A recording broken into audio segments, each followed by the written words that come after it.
তারপর সেমভাবে যে চুজ ফাইল এখান থেকে গিয়ে আপনার গ্যালারি থেকে দিয়ে দিবেন, যে ছবিও সেমভাবে দিবেন গ্যালারি থেকে।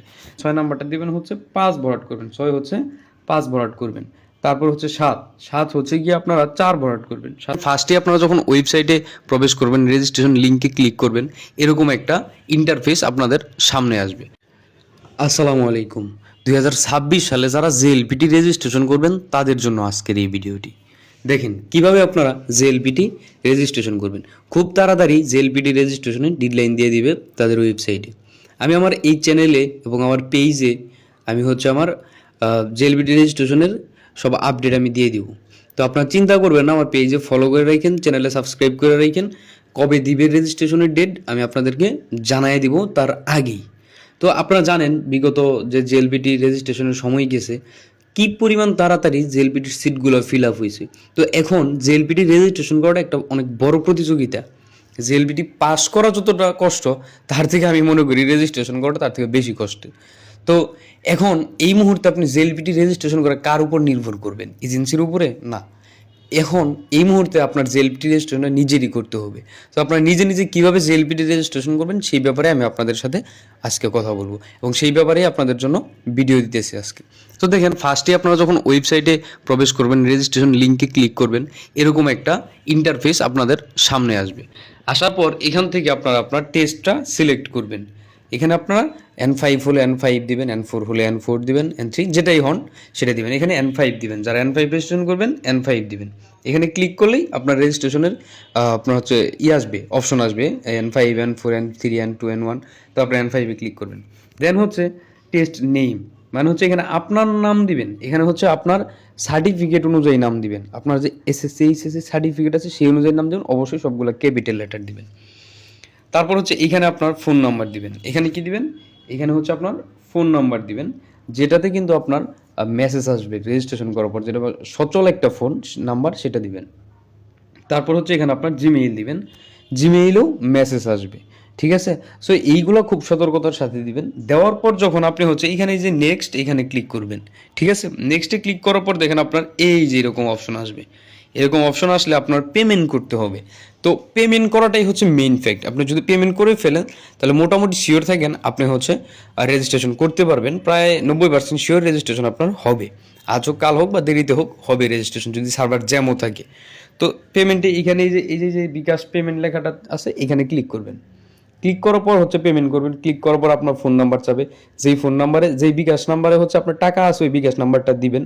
দেওয়ার পর সাবমিট করবেন। ওই বিকাশ নাম্বারে একটা কোড যাবে, ওই কোডটা বসাবেন। দেন হচ্ছে আপনি কত টাকা পেমেন্ট করতে হবে ওই টাকা পেমেন্ট করে দিবেন। ঠিক আছে?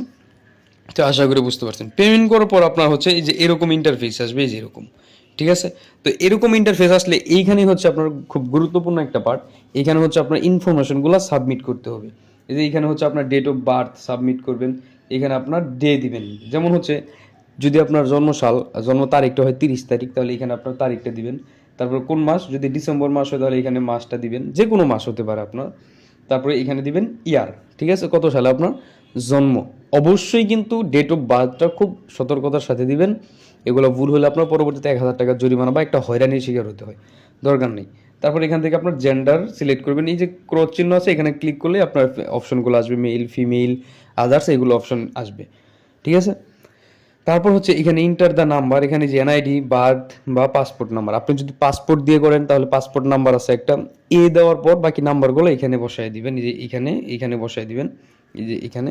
তারপর হচ্ছে যদি বার্থ সার্টিফিকেট দিয়ে করেন তাহলে এখানে বার্থ সার্টিফিকেট নাম্বার আছে, বার্থ রেজিস্ট্রেশন নাম্বার, ওইটা এখানে বসায় দিবেন। এনআইডি দিয়ে করলে এনআইডির নাম্বার বসায় দিবেন। ঠিক আছে? খুব সাবধানে বসাবেন। তারপর হচ্ছে এখানে আপনার বাবার নাম বসাবেন, খুব সাবধানে যেন ভুল না হয়। আপনার সার্টিফিকেটে যে বাবার নাম আছে ওইভাবেই বসাবেন। তারপর হচ্ছে আপনার মার নাম বসাবেন। ঠিক আছে? এই হলো এই পর্যন্ত। তারপর আসে মেইন যে কাজটা, সেটা হচ্ছে আপনার এই যে দেখেন এনআইডি অথবা জন্ম নিবন্ধন বা পাসপোর্ট সাবমিট করতে হবে এখানে। এবং এটা অবশ্যই দেখেন ফাইল সাইজ দেওয়া আছে, মাস্ট বি লেস দেন 100 কেবির নিচে হতে হবে এবং জেপিজি হতে হবে। এখন আপনারা অনেকেই সাইজ এডিট করতে পারেন না, তো সাইজ এডিট করা নিয়ে যদি ভিডিও চান তাহলে অবশ্যই আমার কমেন্ট করবেন। আমি সাইজ কীভাবে আপনার পাসপোর্টের সাইজ করবেন বা এনআইডি কার্ড বা জন্ম নিবন্ধনের সাইজটা 100 কেবি করবেন সেটা নিয়ে ভিডিও দিব, কমেন্ট করে জানাই। তারপর হচ্ছে দেখেন এখানে যে ক্লিক করবেন চুজ ফাইল, এখানে ক্লিক করলে আপনার গ্যালারি থেকে ওই এডিট করা হচ্ছে এনআইডি কার্ড, পাসপোর্ট বা কি বলে জন্ম নিবন্ধনটা দিয়ে দিবেন। তারপর হচ্ছে ছবির সাইজ কত হবে, মাস্ট বি 300x300 পিক্সেলে, যে 300 এবং 300 সাইজ হতে হবে। তো এটাও হচ্ছে আপনারা সেমভাবে এডিট করে নেবেন, কারো দিয়ে এডিট করাই নেবেন, অথবা আমাকে দিয়ে যদি এডিট করাতে চান তাহলে অবশ্যই আমাকে ইনবক্স করবেন, পেজে ফলো দিয়ে আমাকে পেজে নক দিবেন। এবং এডিট নিয়ে যদি ভিডিও চান তাহলে কমেন্ট করে জানান যে হ্যাঁ কীভাবে ছবি এডিট করবো, সাইজ করবো, একটু একটা ভিডিও দেন, তো আমি আপনাদের জন্য ভিডিও দিব। তারপর সিগনেচার একটা সাদা পেপারে একটা সিগনেচার দিবেন, নর্মালি দিবেন। আপনি এনআইডি কার্ডে যেইভাবে দিয়েছেন ওইভাবেই যে দিতে হবে এমন না, ঠিক আছে? নর্মালি আপনি যেভাবে ইচ্ছা সেইভাবেই দিন, আপনার পছন্দ। আপনার শুধু নামটাও লিখতে পারেন, বাংলায়ও দিতে পারেন, কোনো সমস্যা নেই। সিগনেচার একটা সাদা কাগজে দিয়ে সেটার ছবি উঠায় ওইটা সাইজ করে নেবেন, কত, 300x80, ঠিক আছে? 300 পিক্সেল 80। তো এটা হচ্ছে সাইজ করে নেবেন। আর সাইজ করার ভিডিও চাইলে অবশ্যই কমেন্ট করে জানাবেন। তারপর সেইমভাবে এই যে চুজ ফাইল, এখান থেকে গিয়ে আপনার গ্যালারি থেকে দিয়ে দিবেন, যে ছবিও সেমভাবে দিবেন গ্যালারি থেকে। তারপর এইখানে একটা পাসকোড দিবেন, এই পাসকোড দিয়ে কিন্তু আপনার রেজাল্ট দেখতে হবে, ঠিক আছে? তো পাসকোড আপনার মন মতো সংখ্যা দিবেন, 8 থেকে 10টা সংখ্যা দিবেন। আপনার মোবাইল নাম্বার দিতে পারেন, 1 থেকে 10 পর্যন্ত দিতে পারেন, বা 1 থেকে 8 পর্যন্ত দিতে পারেন, বা আপনার মন মতো দিন, সমস্যা নেই, শুধু মনে রাখেন, ঠিক আছে? তারপর হচ্ছে অ্যাড্রেস হচ্ছে আপনি যদি জন্ম নিবন্ধন দিয়ে রেজিস্ট্রেশন করেন, জন্ম নিবন্ধন অনুযায়ী এখানে অ্যাড্রেস দিবেন। এখানে হচ্ছে সিটি দিবেন আপনার, যেমন আমার টাঙ্গাইল সিটি, আপনার যদি হচ্ছে কুমিল্লা বা হচ্ছে আপনার কি বলে যে নারায়ণগঞ্জ, যেই সিটি হবে সেই সিটি দিয়ে দিবেন এখানে। তারপর হচ্ছে কান্ট্রি অবশ্যই বাংলাদেশ দিবেন। তারপর পোস্ট কোড দিবেন, আপনার অবশ্যই পোস্ট কোড দিতে হবে। আপনার এনআইডি কার্ডের পিছনে পোস্ট কোড আছে, পাসপোর্টেও পোস্ট কোড আছে, জন্ম নিবন্ধনে এখন যে ডিজিটাল জন্ম নিবন্ধন এইগুলোতেও পোস্ট কোড দেওয়া থাকে। তো আপনার যে পোস্টাল কোড আছে সেইটা এখানে দিয়ে দিবেন। দেওয়ার পর হচ্ছে আপনারা এই সাবমিটে ক্লিক করবেন, ঠিক আছে? তো এই সাবমিটে ক্লিক করার পর হচ্ছে দেখেন সব থেকে গুরুত্বপূর্ণ যে বিষয়টা সেটা হচ্ছে এই বৃত্তগুলা ভরাট করা। তো এই বৃত্তগুলো ভরাট করার আমি একটা ফর্ম, এই যে দেখেন ডিসক্রিপশন আপনার হচ্ছে ডিসপ্লেতে দিয়ে রাখলাম, এটা দেখে আপনারা কোনটা কত ভরাট করবেন দিয়ে নেবেন। আমি তারপরে এখানে হচ্ছে আপনাদেরকে আমি বলে দিতেছি কত ভরাট করবেন। দেখেন এখানে হচ্ছে আপনার, আমি এই যে ছবিটা ডিসপ্লেতে দেখতেছেন এটা আমি আমার পেজে ছবিটা আপলোড করে দেবো, এখান থেকে আপনারা ডাউনলোড করে নিয়েও দেখে ভরাট করতে পারেন। আর যে বিষয়টা খেয়াল করবেন, যদি আপনারা আরও সচেতন হতে চান যে এখানে কী কী ভরাট করবে এবং এগুলোর মিনিং কী, তাহলে আপনারা এই লিঙ্কে ক্লিক করলেই গাইডলাইন পাওয়া যাবেন, ঠিক আছে? কোনটায় কি ভরাট করতে হবে। আর আমি যাচাই বাছাই করে তো হচ্ছে আমি এই ছবিটা দিছি, এখানে কোনটা কত ভরাট করতে হবে। দেখেন 6 নম্বর, দেখেন এখান থেকে শুরু হবে। আপনার এখানে অবশ্যই কিন্তু আপনার এই যে ইনস্টিটিউটের নাম দিবেন, এজেন্সির নাম দিবেন, আপনি যে এজেন্সি থেকে ক্লাস করতেছেন সেই এজেন্সির নাম দিবেন। আর যদি নিজে পড়ে থাকে তাহলে সেলফ দিতে পারেন, অথবা একটা যে কোনো এজেন্সির নাম দিয়ে দিলেন, কোনো সমস্যা নেই, ঠিক আছে? তো ফার্স্টে দেখেন 6 নাম্বারটা আপনারা কত দিবেন জানেন? 6 নাম্বারটা দিবেন হচ্ছে 5 ভরাট করবেন, 6 হচ্ছে 5 ভরাট করবেন।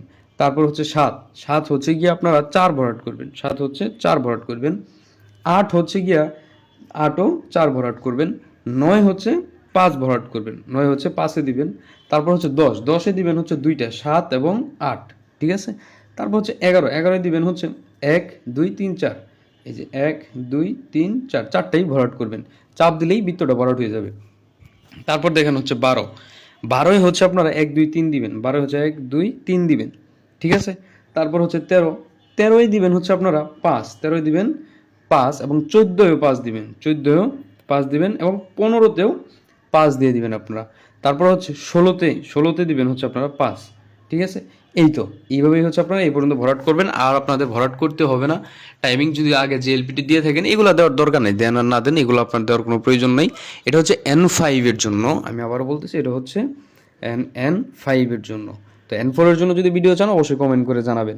তো আশা করি আপনারা বুঝতে পারছেন যে কীভাবে ইউজার প্যানেল সহ সব কিছু ভরাট করবেন। তারপর হচ্ছে এখান থেকে সাবমিট দিয়ে দিলে আপনার এই যে এরকম ইন্টারফেস আসবে, এই যে দেখেন এই যে এরকম একটা ইন্টারফেস আসবে, সব কিছু এখানে থাকবে। এই যে এখানে হচ্ছে আপনার জিমেইল, ফোন নাম্বার, এই যে পাসওয়ার্ড এটা রাখবেন, এটা দিয়ে আপনারা ইউজার প্যানেলে লগ ইন করতে পারবেন, ঠিক আছে? ইউজার প্যানেলে লগ ইন করে আপনারা হচ্ছে আপনার দেখতে পারবেন। আপনার অ্যাডমিট ডাউনলোড করতে হবে তো ইউজার প্যানেল থেকে, ইনভয়েস নাম্বার আপনি যে পেমেন্ট করছেন ওইটার, তারপর কখন এইগুলো দেওয়া আছে, ঠিক আছে? সো আশা করি বুঝতে পারছেন কীভাবে জেএলপিটি রেজিস্ট্রেশন করবেন। তো এটা আহামরি এত কঠিন না। আর জেএলপিটি রেজিস্ট্রেশন আমি আবারও বলতেছি, আপনাদের নিজেদের রেজিস্ট্রেশন নিজেদেরই করতে হবে, কারো ভরসা করবেন না। কারণ আপনি দেখেন কারো দিয়ে যদি করান, সে একটা করতে করতে ওদিক থেকে আরও মিনিমাম 1000টা হয়ে যাবে। তো আপনি যদি আপনারটা করেন, আরেকজনটা করেন, যার যেটা শেষ করলে তার প্যারা হইতেছে না। আর হ্যাঁ, আমি কিন্তু রেজিস্ট্রেশন কবে শুরু হবে সব আপডেট আমার পেজের লিঙ্ক কমেন্টে দেওয়া আছে, এবং ইউটিউব চ্যানেলেও আমি সব আপডেট দিয়ে দেবো। অবশ্যই আমার চ্যানেলে সাবস্ক্রাইব করবেন। তো ভালো থাকবেন, সুস্থ থাকবেন, আল্লাহ হাফেজ।